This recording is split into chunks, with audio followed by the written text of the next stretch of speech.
चलो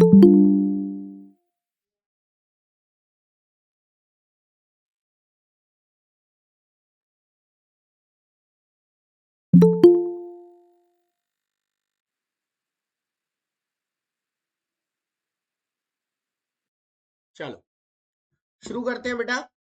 पहले मैं आपको टॉपिक पढ़ाऊंगा, ठीक है। आपने जब क्वेश्चन किए होंगे तो कुछ डाउट्स आए होंगे, और वो डाउट जो है ना, वो मैं जब आज का टॉपिक तुमको पूरा करा दूंगा तो वो डाउट बिल्कुल क्लियर हो जाएगा तुम्हारा, ठीक है। तो प्लीज बस आधा घंटे का टॉपिक है, और उसके बाद हम अपनी पूरी पीडीएफ करेंगे, कुछ और इंपॉर्टेंट क्वेश्चंस करेंगे, ठीक है।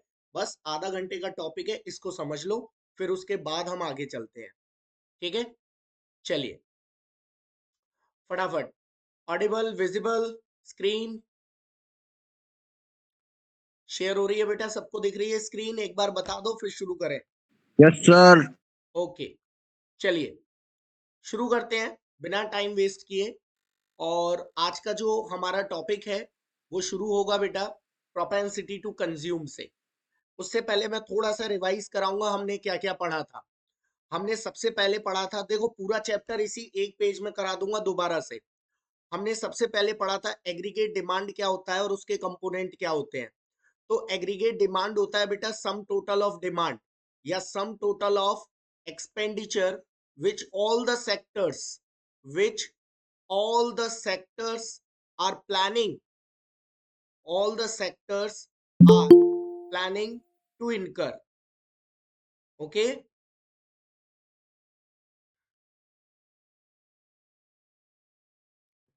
एक सेकेंड। हाँ, which all the sectors are planning to incur on purchasing different goods and services. इसके बाद हमने जो दूसरा टॉपिक पढ़ा था वो था कंपोनेंट्स, कि साहब एग्रीगेट डिमांड के कंपोनेंट कौन कौन से होते हैं। तो कंज्यूमर का खर्चा, दैट इज कंजप्शन एक्सपेंडिचर, जो कंज्यूमर प्लान कर रहे हैं खरीदने के लिए। फिर आई, आई का मतलब होता है बेटा इन्वेस्टमेंट एक्सपेंडिचर, जो प्रोड्यूसर प्लान कर रहे हैं खरीदने के लिए। उसके बाद बेटा जी, जी का मतलब होता है गवर्नमेंट एक्सपेंडिचर, जो गवर्नमेंट प्लान कर रही है। और उसके बाद होता है X minus M, that is net export. ये हमारा दूसरा क्वेश्चन था। इसके बाद हमने तीसरा क्वेश्चन पढ़ा था शेड्यूल। अच्छा, शेड्यूल बनाने से पहले हमने कुछ एजम्पशन ली थी, और वो एजम्पशन क्या थी? पहली एजम्पशन कि हमारी इकोनॉमी क्लोज इकोनॉमी होगी, क्लोज इकोनॉमी होगी। और दूसरी एजम्पशन, हमारी इकोनॉमी में कोई भी गवर्नमेंट नहीं होगी, विदाउट गवर्नमेंट। क्लियर? जिस वजह से एडी का फॉर्मूला, एडी का फॉर्मूला जो कि सी प्लस आई प्लस जी प्लस एक्स माइनस एम होता था, वो हटके क्या रह जाता है? देखो, क्लोज इकोनॉमी की वजह से एक्सपोर्ट इंपोर्ट हट गए, विदाउट गवर्नमेंट की वजह से जी हट गया, तो एडी का फॉर्मूला रह जाता है केवल सी प्लस आई। इसके बाद हमने शेड्यूल बनाया था कि इनकम होगी हमारी 0, 20, 40, 60, 80। कंजप्शन होगा हमारा 20, 30, 40, 50, 60। मैंने बोला था बेटा इसको याद कर लेना। अब इसमें एक चीज जो मैंने आपको नोटिस करने की बोली थी वो ये बोली थी कि आप जब स्टार्टिंग में देखोगे तो कंजप्शन ज्यादा होगा, इनकम कम होगी। फिर इनकम और कंजप्शन बराबर होगा, फिर इनकम ज्यादा हो जाएगी और कंजप्शन कम हो जाएगा। इस पॉइंट का आज बहुत यूज है बेटा, याद रखना। इसके बाद हम लोगों ने क्या बनाई थी बेटा? हम लोगों ने इन्वेस्टमेंट लिखा था, दैट इज 10, 10, 10, 10, 10। सी और आई दोनों को ऐड करके हमारा एग्रीगेट डिमांड आ गया था, दैट वाज 30, 40, 50, 60 एंड 70। क्लियर? इसके बाद हमने इसका डायग्राम बनाया था, जिसमें हमारी एक्स एक्सिस पे आ गई थी इनकम, और हमारी वाई एक्सिस पे आ गई थी एग्रीगेट डिमांड, राइट? इसके बाद जब मैंने इसका डायग्राम बनाया तो आई तो हो गया कांस्टेंट 10 पर, parallel to X axis, 10 10 10 10 10। Consumption बढ़ते हुए गया, और जब सी और आई को ऐड कर दिया तो एग्रीगेट डिमांड पैरेलल बना। किसके पैरेलल बना? कंजप्शन के पैरेलल। एग्रीगेट डिमांड जो है वो कंजप्शन के क्या होता है? पैरेलल होता है बेटा, क्योंकि आई फिक्स रहता है। ये हमारे कितने क्वेश्चन हो गए? 3 क्वेश्चन। इसके बाद हमने 2 क्वेश्चन और पढ़े थे, जिसमें एक क्वेश्चन था बेटा हमारा कंजप्शन फंक्शन। तो कंजप्शन फंक्शन क्या था कि कंजप्शन कैसे रिलेट करेगा इनकम के साथ। तो फिर से हमने अपना यही वाला बढ़िया वाला शेड्यूल, इनकम 0, 20, 40, 60, 80, कंजप्शन 20, 30, 40, 50, 60। तो पहले कंजप्शन ज्यादा है, फिर बराबर है, और फिर इनकम ज्यादा है। क्लियर? ये अपने आप निकल आएगा, ये वाला शेड्यूल हमको याद करना है, मैंने पहले भी बताया था। अब इसके बाद जब मैंने इसके वो लिखे थे, क्या डायग्राम बनाया था, तो डायग्राम मैंने यही तो बनाया था कि साहब हमारी इनकम की लाइन हो गई 45 डिग्री। इसका रीजन मैंने बताया था कि ये एग्रीगेट सप्लाई के बराबर होता है, और हमारा कंजप्शन हो गया ये। अच्छा, इनकम और कंजप्शन दोनों जहां कट करते हैं उसको हम ब्रेक इवन पॉइंट भी कहते हैं। अच्छा, इसमें हमने पहला फंक्शन पढ़ा था कि इनकम बढ़ेगी तो कंजप्शन बढ़ेगा, और इनकम घटेगी तो कंजप्शन घटेगा। There was a positive relation. दूसरा, जो जीरो इनकम पर कंजप्शन होगा, कोई बताएगा उसका नाम? मैंने क्या बताया था? जीरो इनकम पर जो कंजप्शन होता है, जीरो ऑटोनोमस इनकम पर। Autonomous consumption. Very good. Consumption के ऊपर बार लगा दिया, दैट इज 20। इसको हमने नाम दिया था बेटा autonomous consumption. Clear? Autonomous consumption. और तीसरा रिलेशन था बेटा कि इनकम का जो चेंज होगा वो ज्यादा होगा कंजप्शन के चेंज से। इनकम 20-20 करके चेंज होगी, कंजप्शन 10-10 करके। क्यों? क्योंकि लोग सेविंग करते हैं, बिकॉज ऑफ सेविंग। इसके बाद हमने लास्ट क्वेश्चन जो कल पढ़ा था, वो पढ़ा था सेविंग फंक्शन। उससे पहले मैंने आपको बताया था कि सेविंग निकालते कैसे हैं। तो सेविंग निकलती है बेटा, इनकम का फॉर्मूला होता है C+S, यानी कि इनकम को या तो कंज्यूम करते हैं या सेव करते हैं। तो सेविंग का फॉर्मूला हो जाता है इनकम माइनस कंजप्शन। क्लियर? उसके बाद हमने इसमें इनकम मानी थी फिर से वही वाली, 0, 20, 40, 60, 80। क्लियर? कंजप्शन माना था हमने 20, 30, 40, 50, 60। तो हमारी जो सेविंग आई थी शुरुआत में आई थी -20, -10, 0, 10, 20। यानी कि जब इनकम कम और कंजप्शन ज्यादा होगा तो हमारी सेविंग नेगेटिव आएगी। जब इनकम बराबर कंजप्शन होगा तो हमारी सेविंग 0 आएगी। और जब इनकम ज्यादा और कंजप्शन कम होगा तो हमारी सेविंग पॉजिटिव आएगी। ये हमने कल पढ़ा था, राइट? इसमें भी हमने पहला फंक्शन पढ़ा था कि इनकम बढ़ेगी तो सेविंग बढ़ेगी, और इनकम घटेगी तो सेविंग घटेगी। There is a positive relation between income and saving. दूसरा हमने पढ़ा था कि जीरो इनकम पर जो सेविंग होगी उसका नाम होगा ऑटोनोमस सेविंग। Autonomous saving. और वो हमेशा नेगेटिव का एस से डिनोट की जाएगी, जो कि है -20। क्लियर? इसके बाद हमने पढ़ा था कि सेविंग कभी भी इनकम के बराबर नहीं होगी, क्योंकि कंजप्शन कभी भी 0 नहीं होगा। ये पूरा हमने कल पढ़ा था। इसको संभाल के रखेंगे, अभी जब हम क्वेश्चन करेंगे तो ये वाला पेज हमारे काम आएगा। ठीक है? आप लोग इसका स्क्रीनशॉट ले लो। पूरा आधा चैप्टर ये है, और आधा चैप्टर एक पेज में आज करा दूंगा। केवल 2 पेज में हमारा पूरा का पूरा जो चैप्टर है वो खत्म हो जाएगा। ठीक है? अच्छा, आज मैं बात करूंगा बेटा अभी इंड्यूस्ड इन्वेस्टमेंट और ऑटोनोमस इन्वेस्टमेंट, दोनों की बात करूंगा मैं अभी, है ना? बस मुझे थोड़ा सा टाइम दो। सारे क्वेश्चंस को आज हम डिस्कस करेंगे। बस मेरा ये टॉपिक, देखो बेटा, ये टॉपिक मैं खत्म करूंगा इस एक पेज में, इस एक पेज में। क्लियर? लेकिन उससे पहले मैं एक एक करके यहां तुम्हें समझा देता हूं। देखो बेटा, सबसे पहला टॉपिक है आज का, वो है propensity to consume. Clear? Propensity to consume. अब मेरी बात ध्यान से सुनो। एक व्यक्ति के पास कितने रुपए थे? 100 रुपए थे। 100 रुपए में से 80 उसने कंज्यूम कर लिए, तो उसके पास बचे कितने 20, 80 उसने कंज्यूम कर लिए, तो 20 रुपए सेव कर लिए। तो what is the meaning of propensity to consume? The part of income, the part of income which all the consumers all the consumers are planning to consume। Income का वो पार्ट जो सारे कंज्यूमर कंज्यूम करने वाले हैं, यानी कि ये जो 80 है ये होगा प्रोपेंसिटी टू कंज्यूम। क्लियर? ये बेटा कितने तरीके से निकलता है? ये निकलता है दो तरीके से। प्रोपेंसिटी टू कंज्यूम जो है वो दो तरीके से निकलता है, ठीक है? समझिएगा ध्यान से। पहला है average propensity to consume, average propensity to consume, short में हम इसको बोलते हैं एपीसी। इसका फॉर्मूला पूछा जाए एपीसी कैसे निकालते हैं, तो कंजप्शन को इनकम से डिवाइड देकर हम एपीसी निकालते हैं। डेफिनेशन होती है ratio between consumption and income. Clear?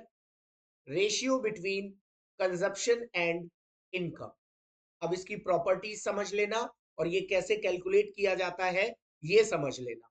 Properties सबसे ज्यादा इंपॉर्टेंट है। तो बेटा एपीसी निकाला कैसे जाएगा? देखो इनकम 0, 20, 40, 60, 80।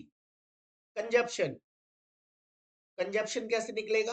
मैं थोड़ा सा पीछे लिखता हूं क्योंकि हमें आगे जरूरत पड़ेगी जगह की। और हाँ जी, तो कंजप्शन में कैसे लिखता हूं? कंजप्शन 20, 30, 40, 50 और 60।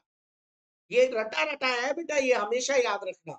यानी कि पहले कंजप्शन ज्यादा, फिर इनकम के बराबर, और फिर इनकम ज्यादा और कंजप्शन कम।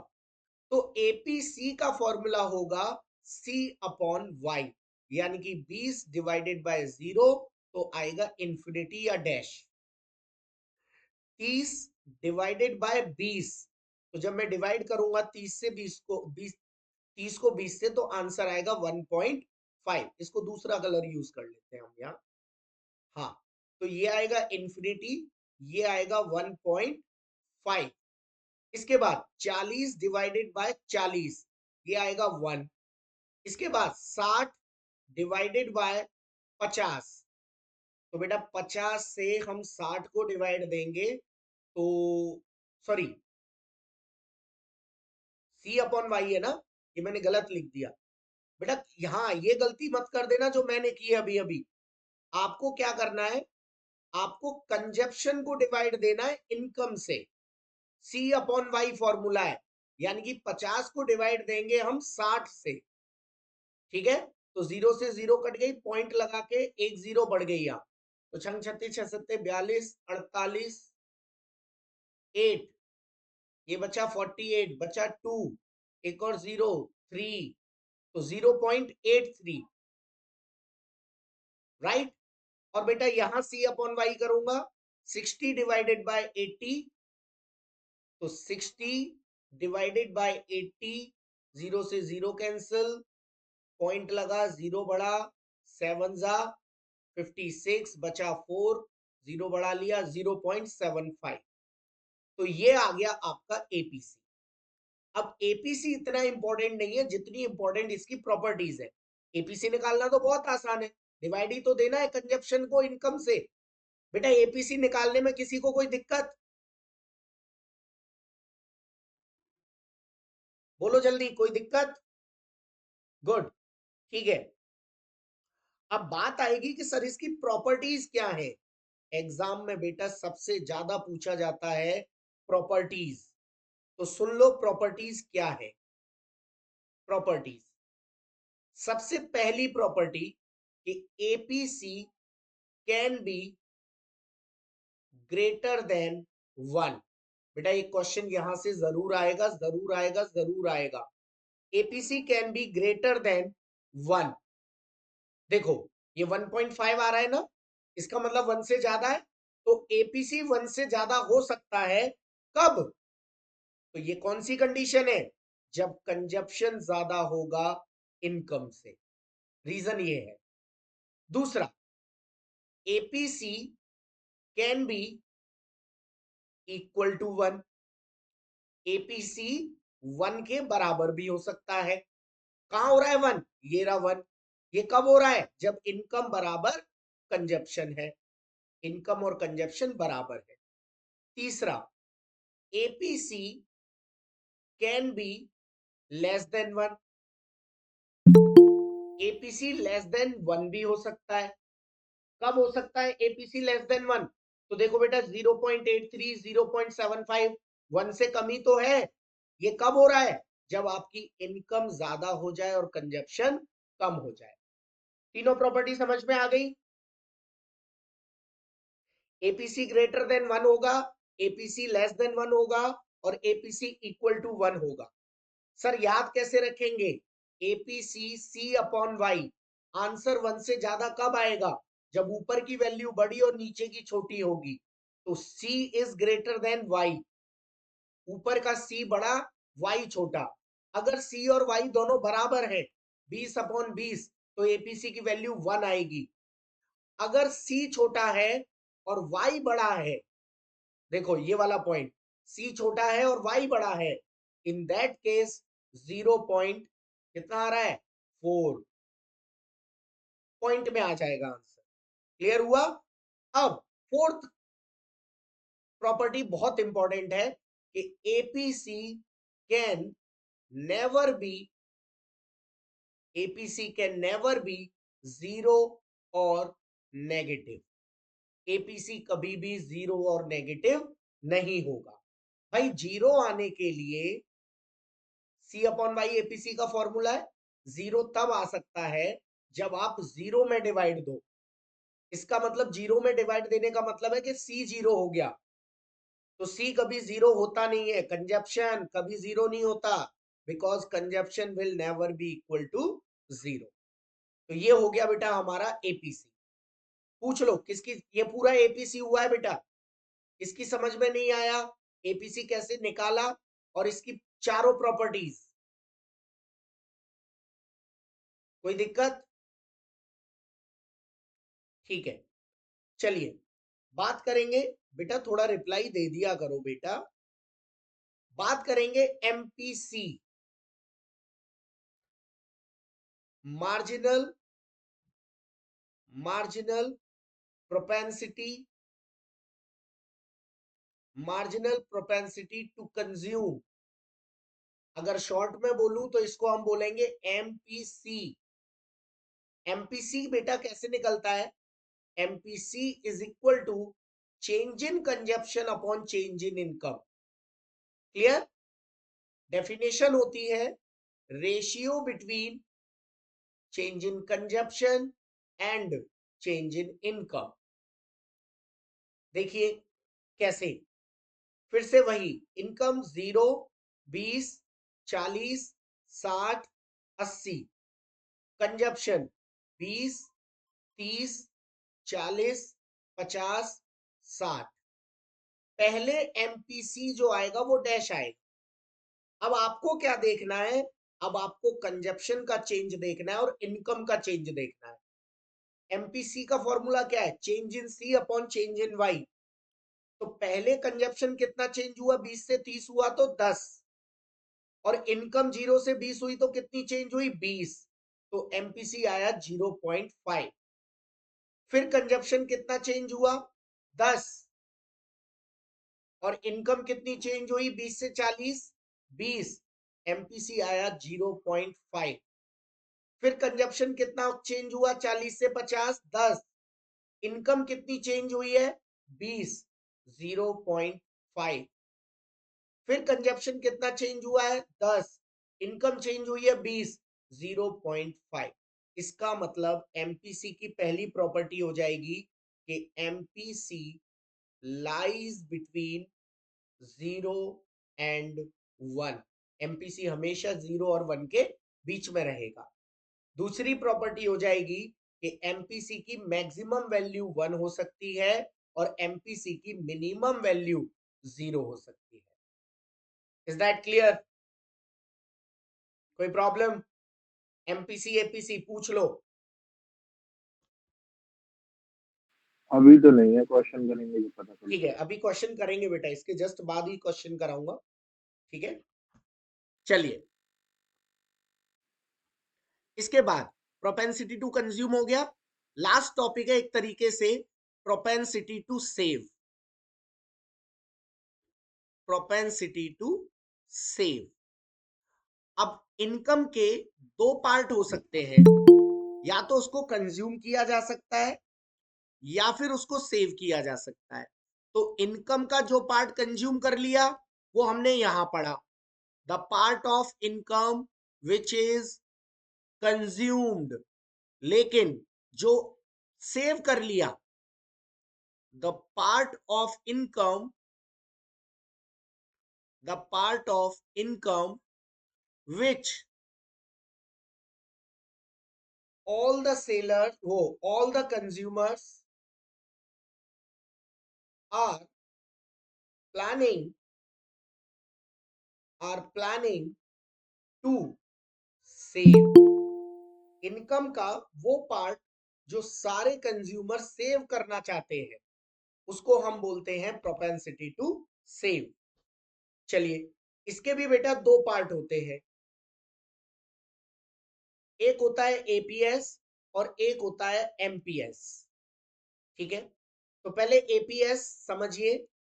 एपीएस की full form average propensity to save, APS. Formula होता है बेटा एपीएस का S upon Y. Clear? Definition होती है ratio between saving and income. चलिए एपीएस निकाल के दिखाते हैं इनको। फिर से हमारा फेवरेट वाला शेड्यूल क्या था? इनकम 0, 20, 40, 60, 80। कंजप्शन 20, 30, 40, 50, 60। तो हमारी सेविंग कैसे निकलती है? इनकम में से कंजप्शन को माइनस करके। तो -20, -10, 0, 10 और 20। अब एपीएस कैसे निकलेगा? एस अपॉन वाई, सेविंग को इनकम से डिवाइड देके, यानी कि -20 डिवाइडेड बाय 0, तो डैश कर दो या इंफिनिटी कर दो। इसके बाद -10 डिवाइडेड बाय 20, बेटा सेविंग को इनकम से डिवाइड दे रहा हूं, तो ये आएगा माइनस का 0.5। फिर 0 डिवाइडेड बाय 40, ये आएगा 0। फिर 10 डिवाइडेड बाय 60, तो ये आएगा 0.17। और फिर 20 डिवाइडेड बाय 80, ये आएगा 0.25। अभी अभी बेटा बता रहा हूं, सॉरी। एपीएस 1 से ज्यादा हो सकता है या नहीं, बस मुझे 2 मिनट दो, अभी बता रहा हूं। ठीक है, चलिए देखिए। अब एपीएस की प्रॉपर्टीज देखना, जैसे अभी हमने एपीसी की प्रॉपर्टी पढ़ी वैसे ही एपीएस की प्रॉपर्टी देखना। चलिए देखिए, पहली प्रॉपर्टी, क्या एपीएस नेगेटिव हो सकता है? Yes, APS can be negative. Sir proof करिए। देखो मैं अभी प्रूफ करता हूं। ये देखो माइनस का 0.5 आ रहा है ना एपीएस, तो ये कब आ रहा है? देखो मैं बताऊं, यहां से शुरू करो। इनकम कम, कंजप्शन ज्यादा, इनकम कम, कंजप्शन ज्यादा, इसकी वजह से सेविंग आएगी नेगेटिव। इस आदमी के पास कितने रुपए थे? मात्र 20। इनकम थी 20 और इसने खर्च कर दिए 30। इसका मतलब इसकी सेविंग आएगी नेगेटिव।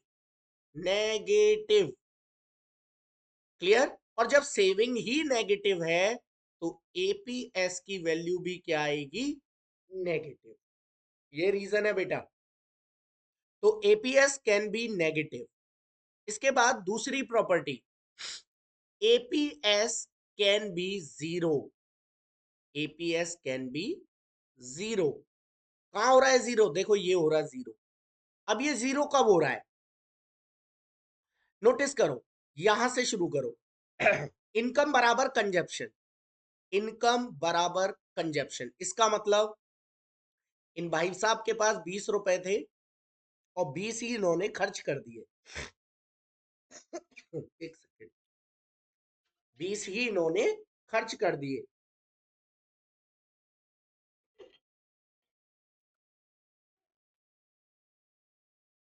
हम्म तो इनके पास बचे कितने, सेव कितने किए? 0। यानी कि जब इनकम बराबर कंजप्शन होगा तो सेविंग 0 होगी, और जब सेविंग ही 0 है तो एपीएस भी क्या आएगा? 0 आएगा। After this, third one, APS can be positive. APS positive भी हो सकता है, can be positive. Sir proof करिए एपीएस पॉजिटिव कहां पर है? तो बेटा ये वाले दोनों पॉइंट देखो, ये वाले, तो यहां पर 0.17, यहां पर 0.25, यानी कि नेगेटिव में नहीं है, पॉजिटिव में है, 0.17। चलिए प्रूफ करते हैं। यानी कि इनकम ज्यादा और कंजप्शन कम होगा। इन भाई साहब के पास रुपए थे 50 और खर्च हुए केवल 20, तो सेविंग पॉजिटिव में आएगी नहीं आएगी? 30 रुपए। इसका मतलब सेविंग हो जाएगी पॉजिटिव, और जब सेविंग पॉजिटिव होगी तो एपीएस भी पॉजिटिव आएगा। इसका मतलब एपीसी कभी जीरो या नेगेटिव नहीं होता, लेकिन एपीएस जीरो, नेगेटिव और पॉजिटिव तीनों हो सकता है। एपीएस।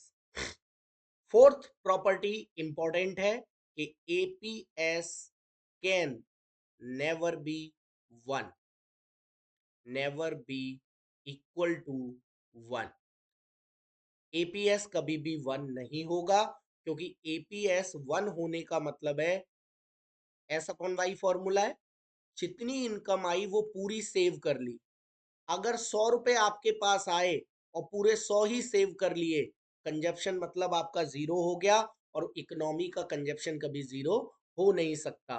तो because consumption will never B 0। Is that clear? मजा आ रहा है एपीएस की प्रॉपर्टीज सुन के विद रीजन? आप 4 नंबर में इतना लिखे आओगे, काफी है बेटा। ठीक है, चलिए अब बात करेंगे लास्ट टॉपिक, और इसके बाद हम केवल क्वेश्चंस करेंगे बेटा। और देखो आज तुम्हें जो अच्छे बच्चे हैं, जो 100 नंबर के लिए काम कर रहे हैं, उनको आज कुछ अच्छी चीजें समझाऊंगा देखो, और बाकी के बच्चों के लिए भी है, वो न्यूमेरिकल और वो सब कर पाओगे बड़े प्यार से। बस ये लास्ट टॉपिक और समझ लो। अब मार्जिनल प्रोपेंसिटी टू सेव। एक,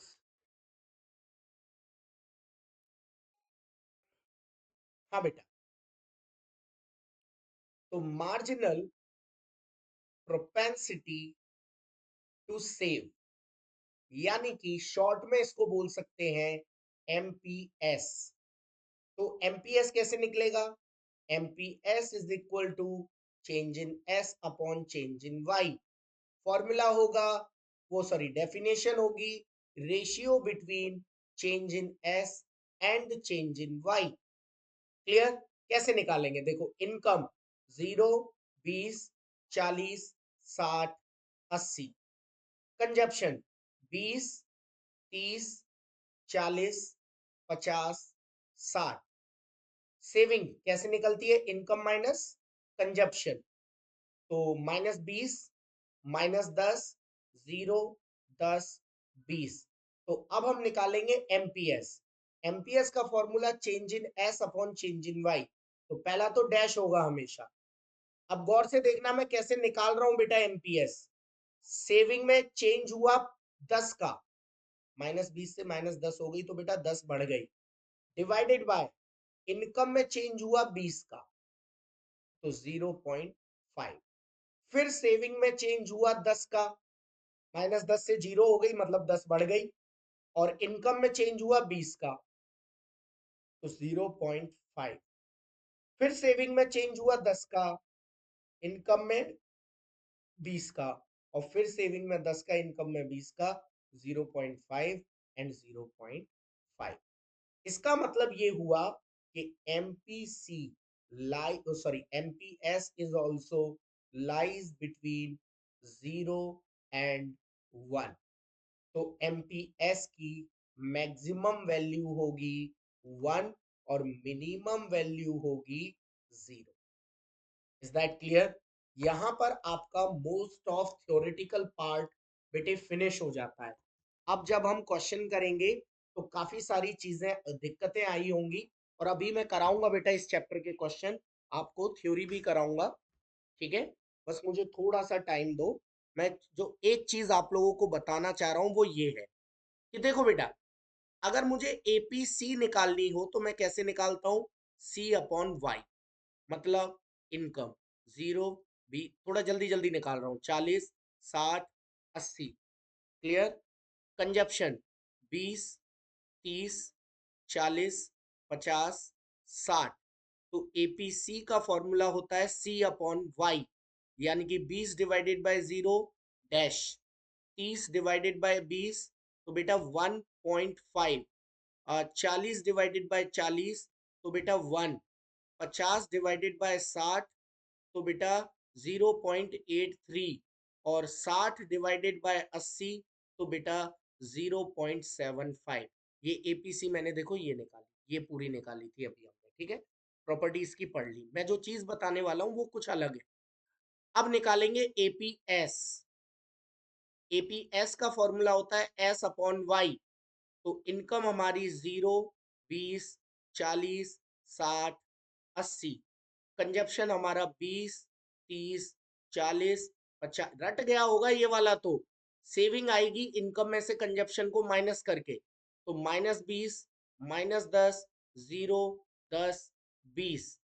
तो एपीएस आएगा S upon Y, -20 divided by 0 dash, -10 divided by 20 तो माइनस का 0.5, फिर 0 डिवाइडेड बाय 40 तो 0, 10 डिवाइडेड बाय 60 तो 0.17, और बेटा 20 डिवाइडेड बाय 80 तो 0.25। अब जो मैं आपको बताना चाह रहा था वो सुन, वो ये है कि अगर मैं आमने सामने की एपीसी और एपीएस को प्लस करता हूं, यानी कि 1.5 को मैं प्लस करता हूं माइनस के 0.5 के साथ, तो आंसर क्या आएगा? 1.5 प्लस माइनस का 0.5 इक्वल टू 1। अच्छा, मैं इस वाली एपीसी को इसके जस्ट सामने वाली एपीएस के साथ ऐड करूंगा तो क्या होगा? 1 प्लस 0 इक्वल टू 1, राइट? अगर मैं 0.83 को इसके सामने वाली एपीएस के साथ ऐड करूंगा तो क्या होगा? तो 0.83 प्लस 0.17 इक्वल टू 1। अगर मैं 0.75 एपीसी को इसके सामने वाली एपीएस के साथ प्लस करूंगा, यानी कि 0.75 प्लस 0.25 इक्वल टू 1। इससे क्या पता चला? जल्दी फटाफट मैसेज कर दो, क्या पता चला इससे? जो बच्चे बैच में पढ़े हैं जल्दी बता दो क्या पता चला इससे हमें। वेरी गुड, हमें पता चला कि APC plus APS is always equal to 1। Clear? देखो बेटा, अगर इसको एक्सप्लेन करने के लिए आ जाए कि रिलेशन बताइए बिटवीन एपीसी एंड एपीएस, आपको पता है क्या करना है? आपको करना है कि साहब APC plus APS is always equal to 1। Proof करने के लिए आपको एपीसी का formula C upon Y, APS का फॉर्मूला एस अपॉन वाई, दोनों का एलसीएम लूंगा y, ऊपर बचा c प्लस एस, और c प्लस एस भी y होता है, तो y से y कट गया बराबर 1, यानी कि एपीसी बराबर होता है 1 माइनस एपीएस के, और एपीएस बराबर होता है 1 माइनस एपीसी के। क्लियर? तो ये होता है हमारा relation between APC and APS. इसके बाद relation between MPC and MPS. तो बेटा एक बार गौर से देखो, एमपीसी भी हर पॉइंट पे 0.5 है और एमपीएस भी हर पॉइंट पे 0.5 है। इसका मतलब कि अगर मैं एमपीसी प्लस एमपीएस करूंगा तो उसका भी आंसर 1 आएगा। क्यों आएगा? एमपीसी का formula change in C upon change in Y, MPS का formula change in S upon change in Y. LCM लूंगा, चेंज इन वाई नीचे बचा, ऊपर बचा change in C plus change in S. और जब सी प्लस एस वाई होता है तो change in C plus change in S होगा चेंज इन वाई, और चेंज इन वाई से चेंज इन वाई कटा 1 बचा। इसका मतलब ये हुआ कि एमपीसी बराबर होता है 1 माइनस एमपीएस के, और एमपीएस बराबर होता है 1 माइनस एमपीसी के। चलिए अगला टॉपिक, मतलब आप कह सकते हो last topic, but not the least. बहुत चीजें क्लियर होंगी। Algebraic form of consumption function. Clear? Algebraic form of saving function. देखिए, algebraic form of consumption function, algebraic form of saving function कैसे करेंगे? क्या मतलब है इसका? इसका मतलब है बेटा कि अगर आपको सीधा कंजप्शन निकालना है तो उसका फॉर्मूला होता है autonomous consumption plus B Y. अब इसमें ये क्या है? सी का मतलब है आप कंजप्शन जो निकालना चाहते हो, ऑटोनोमस कंजप्शन सी के ऊपर बार, इसका मतलब है कंजप्शन एट जीरो इनकम।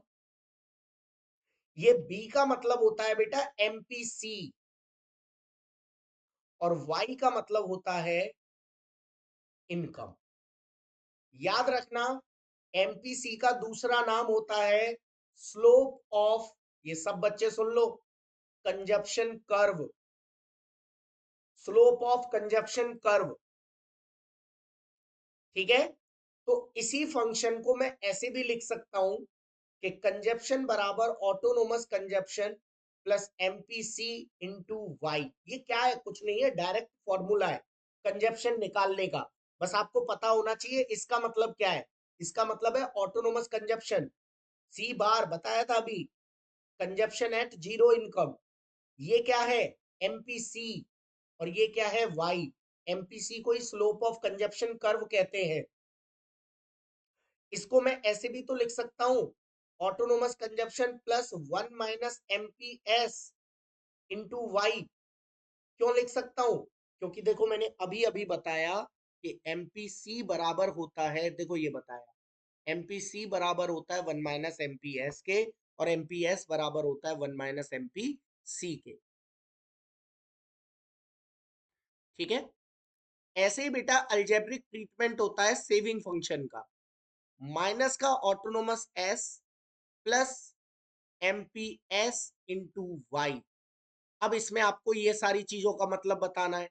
तो एस का मतलब हो गया सेविंग, जो आप कैलकुलेट करना चाहते हो। इसका मतलब हो गया saving at zero income, zero income की सेविंग को ऑटोनोमस सेविंग कहेंगे।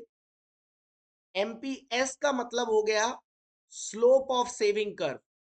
तो याद रखना, अगर आपसे स्लोप ऑफ सेविंग कर्व पूछा जाए तो वो एमपीएस होता है, और स्लोप ऑफ कंजप्शन कर्व पूछा जाए तो वो एमपीसी होता है, और वाई का मतलब तो इनकम होता ही है। यानी कि अगर मैं इसको ऐसे लिखना चाहूं, plus 1 minus MPC into Y, तो किसी को कोई दिक्कत?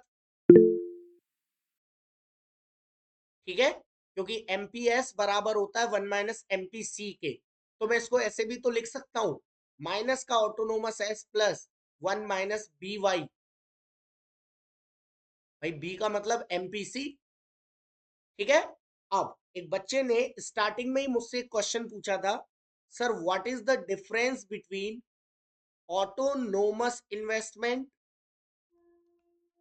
What is the difference between autonomous investment and induced investment, induced investment. Clear, सुन लो जरा। ऑटोनोमस का मतलब होता है विच, ऐसी कोई भी चीज which do not affect by income. Induced का मतलब होता है विच अफेक्टेड बाय इनकम। अब याद करो, जब मैं अपना पूरा शेड्यूल बनाता हूं तो इनकम 0, 20, 40, 60, 80। कभी तुमने सोचा है जीरो इनकम वाले को ही ऑटोनोमस कंजप्शन क्यों कहते हैं? अब पता चलेगा, देखो। कंजप्शन 20, 30, 40, 50, 60। इन्वेस्टमेंट 10, 10, 10, 10, 10। सेविंग -20, -10, 0, 10, 20। ये सेविंग कैसे निकली? Income minus consumption. अब मेरी बात ध्यान से सुनना सब लोग, ये होता है, ये होता है ऑटोनोमस कंजप्शन। क्योंकि, सुन लो इसका मतलब, क्योंकि ये वो कंजप्शन है जो इनकम हो या ना हो इस पर कोई फर्क नहीं पड़ेगा। मैंने क्या बोला? ऑटोनोमस वर्ड हम किसके लिए यूज करते हैं? जिसका इनकम का कोई अफेक्ट न पड़ता हो। तो देखो 20 पर इनकम का कोई इफेक्ट पड़ेगा क्या? नहीं, क्योंकि ये 20 पर तो इनकम 0 है, इसलिए इसको ऑटोनोमस कंजप्शन कहते हैं। इसलिए इस वाली सेविंग को भी ऑटोनोमस सेविंग कहते हैं, ऑटोनोमस सेविंग कहते हैं। लेकिन इसके बाद का जो कंजप्शन है, यहां से लेकर यहां तक, ये कहलाएगा इंड्यूस्ड कंजप्शन। क्या कहलाएगा? Induced consumption. क्यों कहलाएगा? क्योंकि इंड्यूस्ड का मतलब होता है जो इनकम से अफेक्ट हो जाए। तो जैसे ही इनकम ने बढ़ना शुरू किया, कंजप्शन ने भी बढ़ना शुरू कर दिया। यानी कि इस 20 के बाद वाला पूरा कंजप्शन इनकम से अफेक्ट हो रहा है। केवल 20 इनकम से अफेक्ट नहीं हो रहा था, इसलिए 20 हो गया ऑटोनोमस कंजप्शन और उसके बाद वाले कंजप्शन हो गए इंड्यूस्ड कंजप्शन। अब इन्वेस्टमेंट, क्या इन्वेस्टमेंट कहीं पर भी इनकम से इफेक्ट हो रहा है? 10, 10, 10, 10, 10, इनकम कुछ भी हो जाए उस पर कोई फर्क नहीं पड़ रहा। यानी कि इन्वेस्टमेंट तो पूरा ही क्या होता है?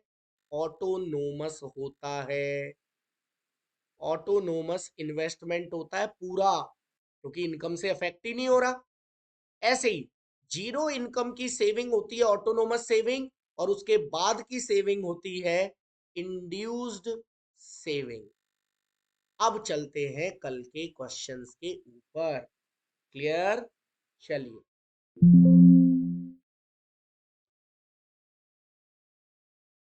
चलिए बेटा, अब चलते हैं कल के क्वेश्चंस के ऊपर। ओके, क्वेश्चंस कहाँ मिलेंगे? एक सेकंड। चैप्टर खत्म हो गया बेटा। आप लोग एक बार, हाँ, आप लोग एक बार बस इसके मल्टीपल चॉइस, न्यूमेरिकल्स सब कर लेना प्लीज। और अगर किसी को डाउट हो तो पूछ लेना।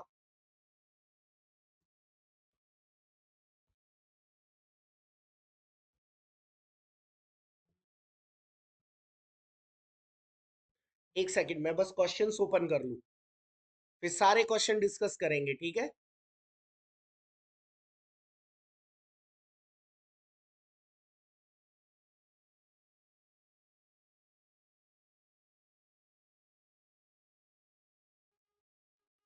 ठीक है,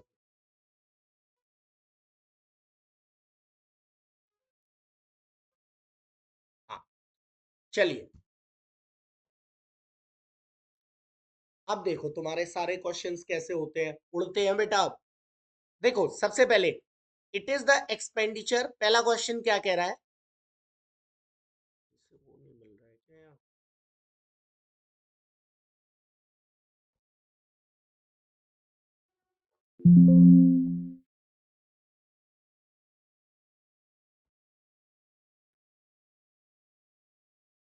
एक सेकेंड रुकना, ठीक है।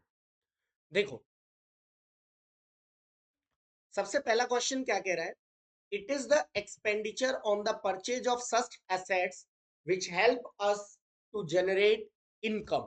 अब इनकम जनरेट करने के लिए देखो इनकम तो होगा नहीं, बी ऑप्शन तो गलत है, कंजप्शन होगा नहीं, सेविंग होगा नहीं, तो इसका आंसर हो गया ए। ठीक है, पहले का आंसर हो गया बेटा ए। सब लोग देखते जाना और अगर किसी को डाउट हो तो पूछते जाना। ठीक है, नाउ क्वेश्चन नंबर 2, इंडियन बेटा बस 2-4 दिन का और रह गया तुम्हारा सिलेबस, 20 से लेके 30 तक के बीच में इंडियन खत्म कराऊंगा, 20 तक आपकी मैक्रो खत्म हो जाएगी। Now question number 2, in consumption function, देखो in consumption is equal to A plus B Y, A क्या है, ए क्या है? Autonomous consumption. हाँ, तो अगर मैं आपको लास्ट वाली स्लाइड दिखाऊं जो हमने लास्ट में पढ़ी है,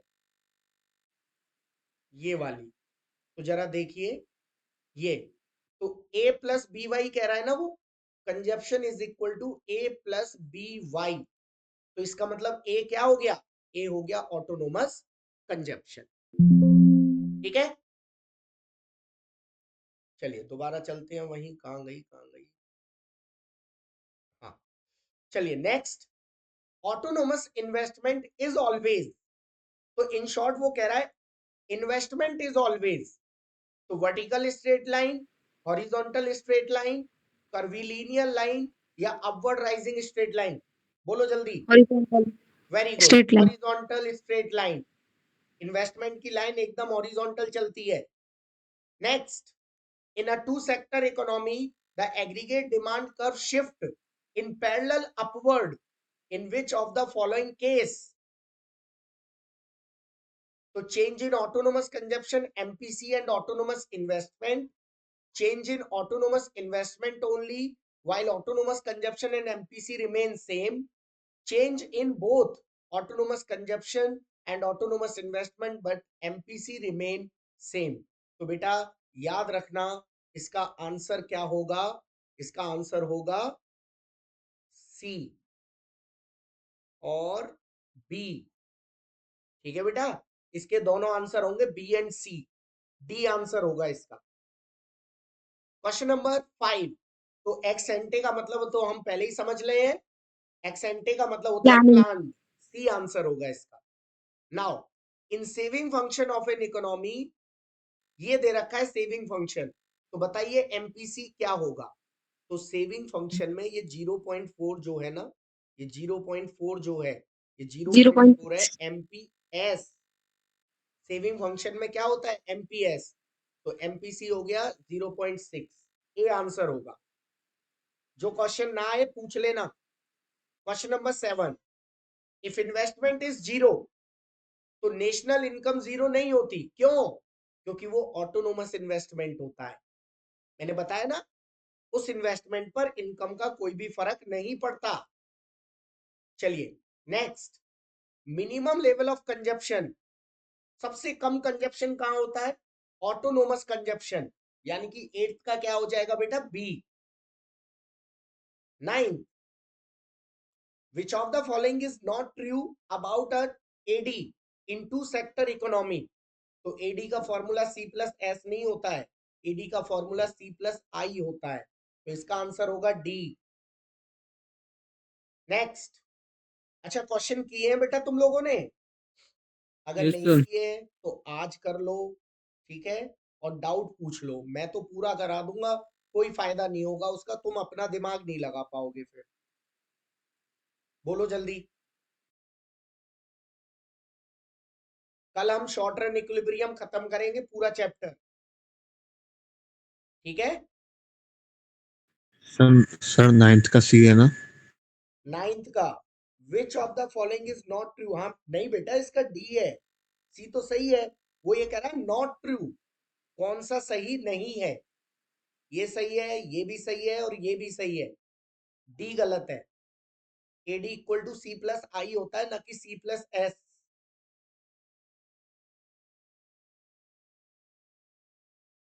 बेटा कर लोगे फिर, अभी इसको खत्म कर लो, फिर तभी डिस्कस करेंगे कल। और एक बार 10 क्वेश्चन कर लिए डिस्कस हमने,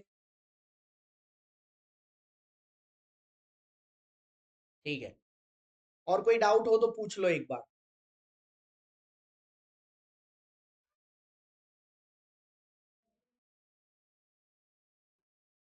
और कोई डाउट बेटा? प्लीज ये दोनों वीडियो एक बार फिर देखना, और एग्रीगेट डिमांड को प्लीज खत्म कर लेना। एग्रीगेट डिमांड अगर तुमने खत्म कर लिया तो समझो आधी जंग जीत ली, ठीक है। यस हर्षित सर। बेटा अब तो मैंने वो कट कर दिया, अब मैं तुझे कल ही बताऊंगा फिर, ठीक है। और कल मैं फिर कह रहा हूँ शॉर्ट रन इक्विलिब्रियम पूरा कराऊंगा, तो कल कोई भी क्लास मिस मत करना। आधा घंटे में पूरा चैप्टर खत्म होगा कल। और फिर हम लोग एक्सेस डिमांड और डेफिशिएंट डिमांड खत्म कर देंगे, तो हमारा पूरा लगभग मैक्रो का पार्ट खत्म, केवल मनी बेसिस और नेशनल इनकम को छोड़कर। 10-20 तारीख तक हम उनको भी खत्म कर देंगे, और 21 से लेके 30 तक पूरी डेवलपमेंट खत्म, और पूरा सिलेबस आपके हाथ में।